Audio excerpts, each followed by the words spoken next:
ও মা, তোমাদের কার জানি মা নাই, কার জানি বাবা নাই, আমারও আব্বা নাই। আমার আব্বার চেহারা কেমন আমার বলার ক্ষমতা নাই। আমার আব্বা দলা ছিল না কালো ছিল আমি বলতে পারি না। আমার ছেলে যখন আমার কাছে মজা কিনার টাকা চায় তখন আমার আব্বার কথা মনে পড়ে যায়। আমার আব্বা যদি থাকতো আমিও আমার আব্বার কাছে এরকম চাইতাম। আমার আব্বা যদি থাকতো আমি আমার আব্বার কাছে এরকম চাইতাম। আমার সন্তানেরা যখন ঢাকা থেকে ফোন করে আমার কাছে টাকা চায়, বলে আব্বা আমাদের কি টাকা নাই, বিকালবেলা নাস্তা করার টাকা।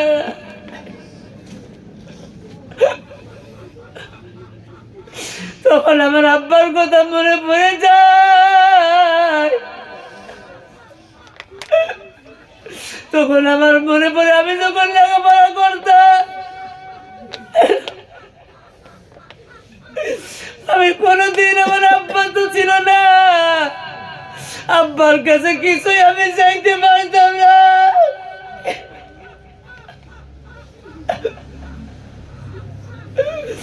ওরে মা, আমার আব্বা নাই। তোমাদের কার জানি আব্বা নাই রে মা। এই আব্বার জন্য কি চোখে একটু তোমার পানি আসে না? আমি যখন এই বয়ান করি আমি আর সহ্য করতে পারি না রে মা।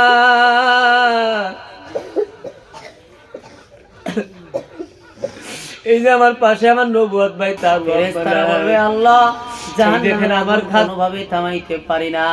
আল্লাহ ফেরেশতারে বলবে ও ফেরেশতা, এই যে এক ফোঁটা পানি দিলাম নাও, এই পানিটা জাহান্নামের উপর ছিটাইয়া দাও।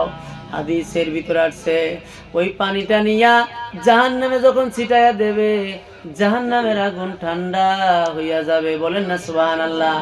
ফেরেশতারা বলবে আল্লাহ এটা কোন পানি? এটা কি হাউজে কাউসারের পানি? এটা কি আবে হায়াতের পানি না জমজম কূপের পানি?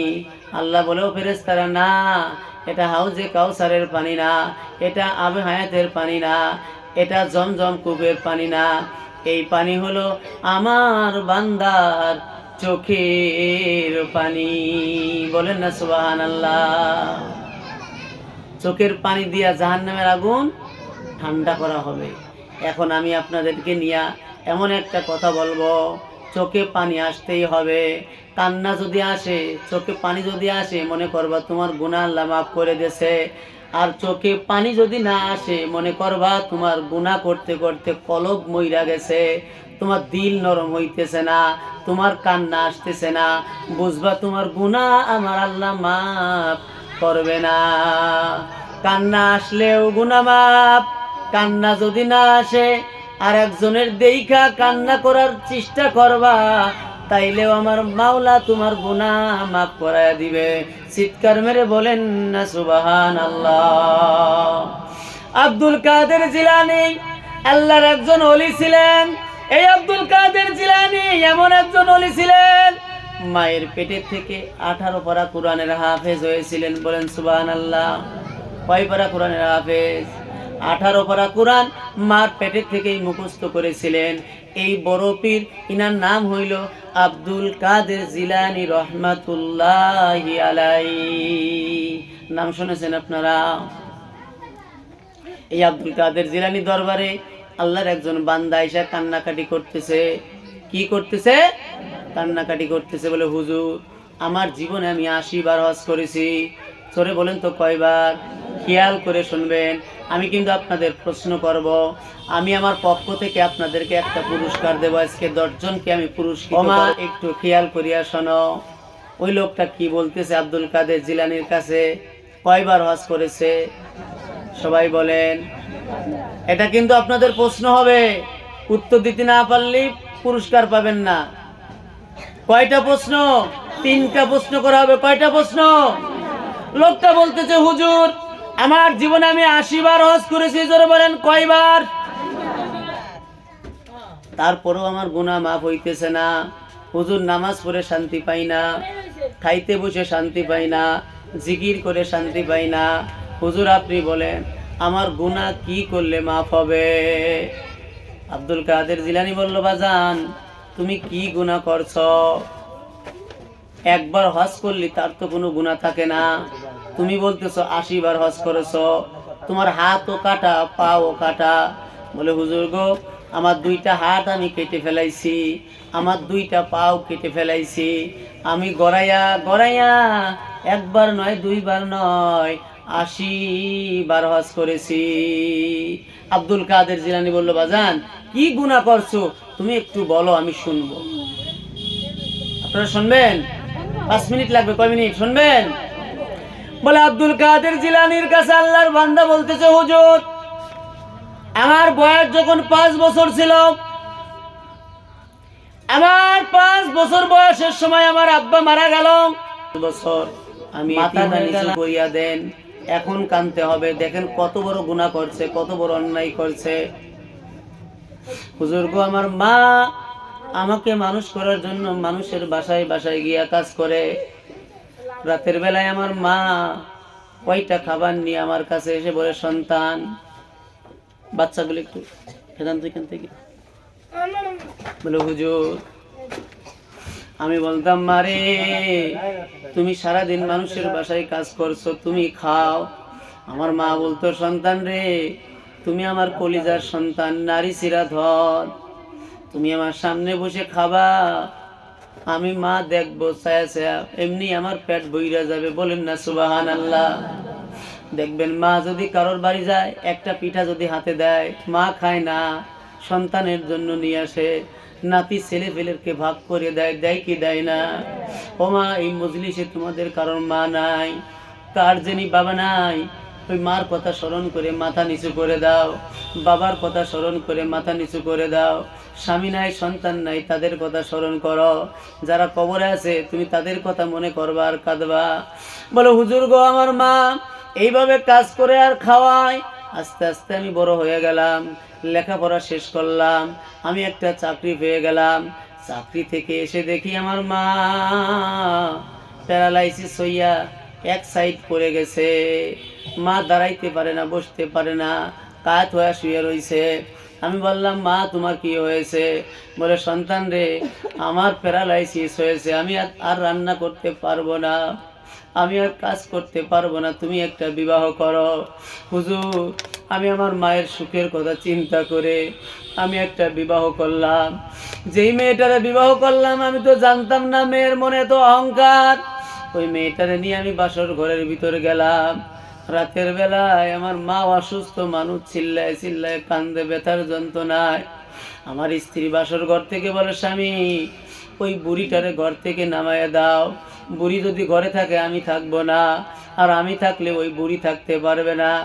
আমি বললাম, বিবিরে, আজকে তুমি প্রথম আমার বাড়িতে এসেছো, তুমি কি আমার মার ব্যাপারে জানো? ওই মা নিজে না খাইয়া আমারে খাওয়াইছে, ওই মা নিজে না পইরা আমারে পড়াইছে।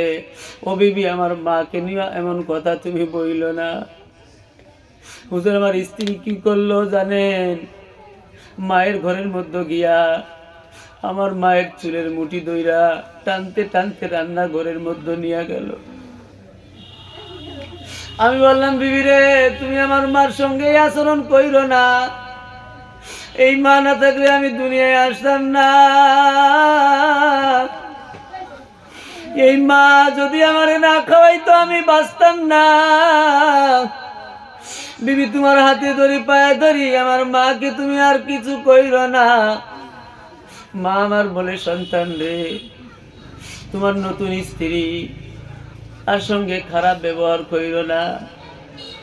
আমি যত কষ্ট হোক রান্নাঘরেই থাকবো, তবু তুমি স্ত্রীর সঙ্গে রাগারাগি কইরো না, অশান্তি কইরো না।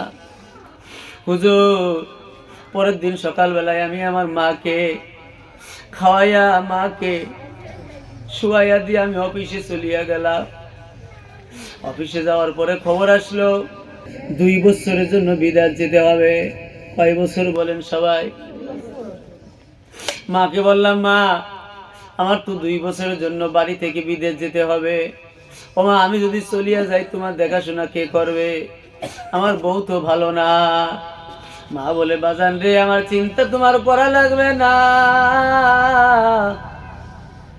তুমি বিদেশ যাও, আমি তোমার জন্য দোয়া করিয়া দিলাম।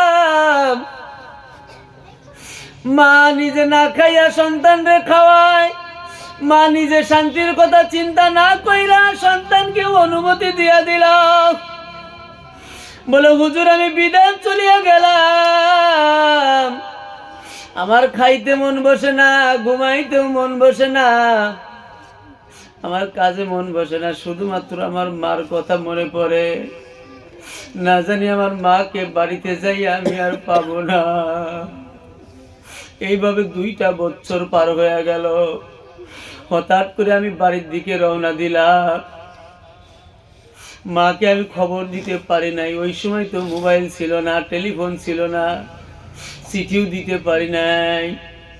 ওরে মা, মাথাটা নিচু করে চিন্তা করিয়া দেখো, খেয়াল করিয়া শোনো। হুজুর আমি যখন বাড়ির মধ্যে পৌঁছালাম, বাড়িতে ঢুইকা দেখি বাড়িটা অন্ধকার, হাহাকার, কোনো শব্দ নাই। স্ত্রী আমার ঘরে দরওয়াজা দিয়ে ঘুমায়। রান্নাঘরের দিকে তাকাইয়া দেখি আমার মা যে দাঁড়াইতে পারে না, বসতেও পারে না। আমার ওই মা রান্নাঘরে আমার জন্য রান্না চড়াইয়া দিছে। ওরে মা, বনে যদি আগুন লাগে, পশু পাখি না জানিতে আগে জানে মা। আমি চিন্তা করলাম, এখন যদি আমার মার সঙ্গে দেখা করতে যাই, স্ত্রী আমার ভালো না, আমার সঙ্গে খারাপ ব্যবহার করবে। আমি স্ত্রীর ঘরে দরওয়াজায় গেলাম, 1বার 2বার 3বার স্ত্রীকে ডাক দিলাম। স্ত্রী ঘরের মধ্য থেকে বলে, স্বামী আমার, আজ 2 বছর তুমি বাড়ি নাই, তোমার মা আমার সঙ্গে বড় বেয়াদবি করছে। তুমি যদি এই রাতের বেলায় তোমার মার বিচার করতে না পারো, আগে তোমার ওই বুড়ি মার বিচার করবা, তারপরে করে ঢুকবা। হুজুর এই কথা শোনার সঙ্গে সঙ্গে আমার কলিজা যেমন ফেটে যায়। আমি বললাম, ও আমার বিবি রে,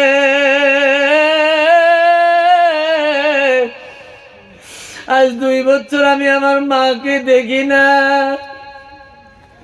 ওই দেখো আমার মা রান্না করে আমার জন্য রান্না করে, তোমাকে খুশি করার জন্য মার কাছে আমি যাই না।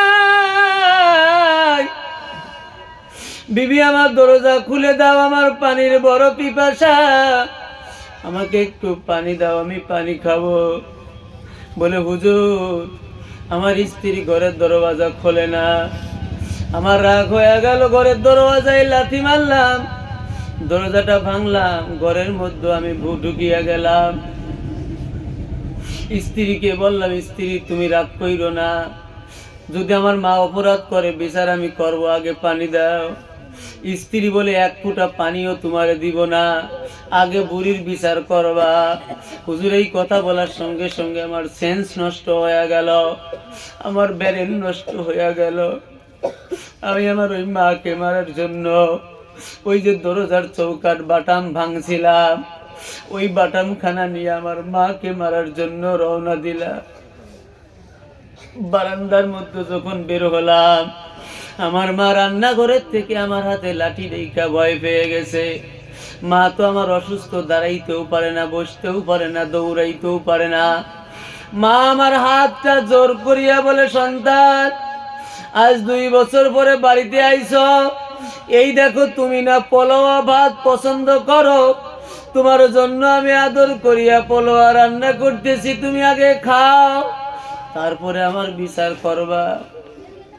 আমার মা চোখের পানি ছাইরা পাগলের মতো হাতটা জোর করে আমার কাছে মাপ চাইতেছে। আমার প্রচন্ড রাগ হয়ে গেল। আমি আমার মায়ের কাছে গিয়া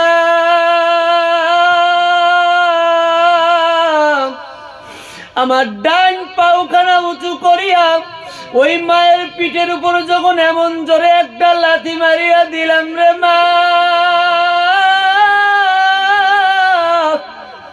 আমার মা উপর হইয়া ওই জ্বলন্ত চুলার উপর পড়িয়া গেল। আমার মায়ের শরীরে শাড়িতে আগুন লাগিয়া গেল। মা আমার বলে, বাজান আমারে আর মাইরো না, আমি তো আগুনের তাপ সহ্য করতে পারি না, আমারে তুমি মাফ কইরা দাও। ও মা, তোমাদের কার জানি মা নাই, কার জানি বাবা নাই, আমারও আব্বা নাই।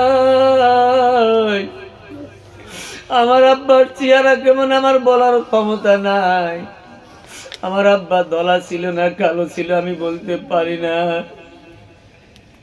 আমার ছেলে যখন আমার কাছে মজা কিনার টাকা চায় তখন আমার আব্বার কথা মনে পড়ে যায়।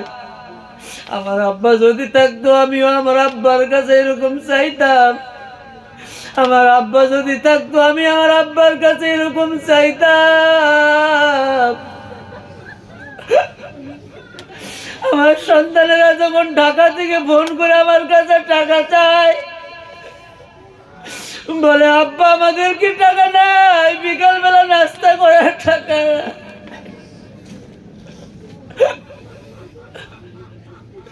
তখন আমার আব্বার কথা মনে পড়ে যায়।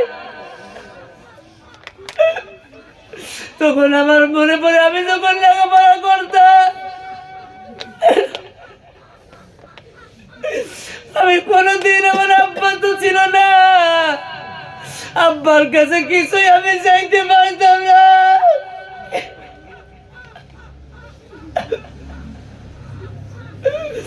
ওরে মা,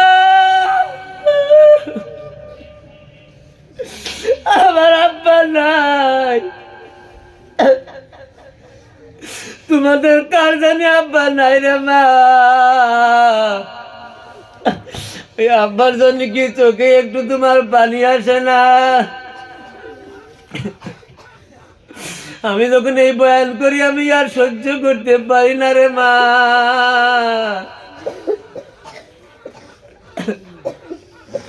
এই যে আমার পাশে আমার নবুয়ত ভাই, তারও আব্বা নাই। এই দেখেন আমার খাদেম সাহেব সিরাজুল ইসলাম না, ওনারও আব্বা নাই। ওই যে সামনে বসা যে বয়ান করছে আপনাদের নিয়া, তারও কিন্তু আব্বা নাই। হুজুর, আমার মা যখন চিল্লায় চিল্লায় কাঁদতেছিল, আমার মায়ের চিল্লানোর কারণে আমি কি করলাম, আমার বাম পাও দিয়ে আমার মায়ের মাথাটা ওই চুলার মধ্যে এমন ভাবে ঠাসিয়া ধরলাম, চুলার ওই তাপে, চুলার ওই গরম ভাত আমার মায়ের শরীরের মধ্যে পড়িয়া গেল। আমার মায়ের ওই পাকা চুলগুলায় আগুন লাগিয়ে গেল। আমার মা চিল্লায় কান্দে আর বলে, সন্তান আমারে বাঁচাও। আমি আরো রাগ হয়ে গেলাম, মায়ের কোনো কথা শুনলাম না। ওই যে বাটামটা হাতের মধ্যে নিয়া মায়ের মাথার উপর এমন জোরে একটা বাড়ি মারিয়া দিলাম, মায়ের মাথার ফাইটা দুইটা ভাগ হয়ে গেল, মায়ের মাথার গিলু বের হয়ে গেল। ওই গিলুটা আমার পায়ের কাছে এসে পড়লো। ওই গিলুটারে আমি এমন জোরে ফুটবলের মতো লাথি মারিয়া দিলাম, লাথি মাইরা ওই গিলুটারে ফেলাইয়া দিলাম। এমন সময় আমার কানের মধ্যে ভেসে আসতেছে, আমার মা বলতেছে, আল্লাহ আমি তো চলিয়া যাইতেছি, আমি তো শেষ। আমার যেই সন্তান আমারে মারছে, যারে আমি খাওয়াইয়া পড়ায় মানুষ বানাইছি, আল্লাহ আমার সন্তান তো ছোট্ট মানুষ, বোঝে না, আমার সন্তানকে তুমি মাফ করিয়া দাও। হুজুর, এই দোয়া যখন আমার কানে আসলো, আমি তখন আমার ব্রেন ভালো হয়ে গেল। মাকে গলাটা জড়াইয়া ধরলাম, মা মা বলিয়া ডাকলাম। তখন তো আমার মা দুনিয়াতে আর বেঁচে নাই। হুজুর, মার দাফন কাফন করিয়া দিলাম, স্ত্রীকে তালাক দিয়া দিলাম, বাড়ি ঘর দান করিয়া দিলাম। একবার নয়, দুইবার নয়, বলেন তো হজ করেছিল কয়বার? আব্দুল কাদের জিলানী চোখের পানি ছেড়ে দিয়ে বলে, ও আল্লাহর বান্দা, 80,000 বার যদি হজ করো, তোমার মা যদি তোমারে মাফ না করে, আল্লাহ তোমার গুনাহ মাফ করবে না, আল্লাহ তোমার অন্যায় মাফ করবে না। ওরে মা, ও পর্দার অন্তরালের মা, শাশুড়ির সঙ্গে বেয়াদবি করছো, বোনের সঙ্গে বেয়াদবি করছো, মার সঙ্গে বেয়াদবি করছো, জালের সঙ্গে বেয়াদবি করছো, তারা বেঁচে নাই, কার কাছে মাপ চাবা? আল্লাহ রসুল বলেন, লা ইয়ারহামুল্লাহু মান লা ইয়ারহামুন নাস, যারা মানুষকে ভালোবাসে না, আল্লাহও তাদেরকে ভালোবাসে না। মানুষ যদি মানুষের কাছে মাপ চায়, একজন আরেকজনকে যদি মাপ করিয়া দেয়, আল্লাহ তার গুনাহ মাপ করিয়া দেয়। ওরে মা, তোমার মা নাই, তোমার মার বয়সী একজন মুরব্বী এখানে আছে, তোমার বাবা নাই, বাবার বয়সী একজন আছে, তোমার ভাই নাই, তোমার বোন নাই, তোমার পাড়া প্রতিবেশী এই মজলিসে উপস্থিত। আমি আপনাদের অনুরোধ করব, যদি গুনাহটা মাফ করাইতে হয়, আমার মাওলার কাছে কান্না করে মাপ চাইতে হবে। সবাই একটা মিনিটের জন্য দাঁড়ায়া যাবা, কোনো লজ্জা নাই, সবাই দাঁড়ায়া যান, কুলাকুলি করবেন আর একজনের কাছে মাপ চাবেন। সবাই দাঁড়ায়া যান, দাঁড়ান, একজন আরেকজনের সাথে কুলাকুলি করেন আর মাপ চান। বলেন, আপনার মতো আমার মা ছিল, আপনার মতো আমার বোন ছিল। চিল্লায়া কান্না করেন, ও আল্লাহ তুমি দেখো, কার জানি মা নাই, কার জানি বাবা নাই। আমার মা বোনেরা কান্দে রে আল্লাহ, আমার মা বোনেদের জীবনের গুনাহ মাফ করিয়া দাও আল্লাহ। আমার বাজানরা কান্দে, তুমি দেখো, কার জানি মা নাই,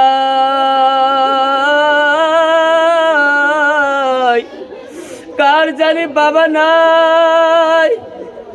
আল্লাহ দেখো, তোমার বান্দিরা কান্না করে রে মালিক। আল্লাহ তুমি সবাই রে মাফ করিয়া দাও আল্লাহ। আজকের এই মাহফিলকে তুমি কবুল করিয়া নাও আল্লাহ। আমার মা বোনদের জীবনের গুনাহ তুমি মাফ করে দাও।